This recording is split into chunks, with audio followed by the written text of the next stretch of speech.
Peace. Peace is the word for our day 61 of 64 days of ways to peace, the Michael Chekhov Way. I think I'm going to start that over.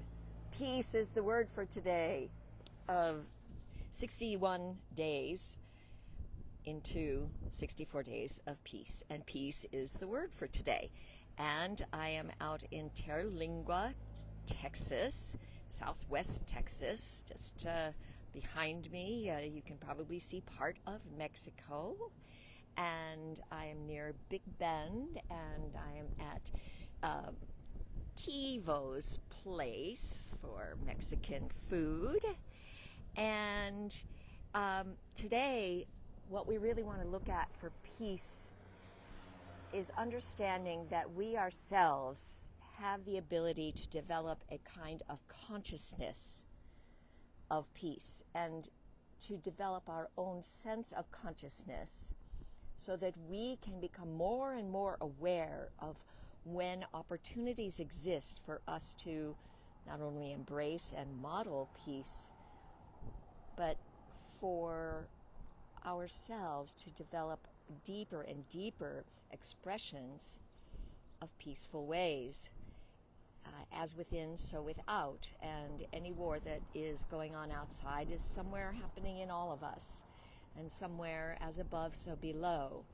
And so if we can work with consciousness to imagine that the forces that we're made of, this stardust, these cosmic forces, imagine if they were also having a war up there, that we could work with those forces to develop a consciousness of peace. In what ways can we bring inner peace? In what ways can we model peace to others?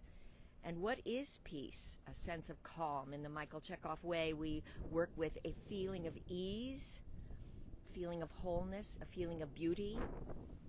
And I've mentioned this many times, that peace produces in us a sense of timelessness, a sense of calm and nurturing. And we know that every 5 minutes that we spend in that state of appreciating beauty, it brings that ease. It boosts our immune system for over 6 hours. So there's so many good reasons for us to want to inwardly develop a constant feeling of peace.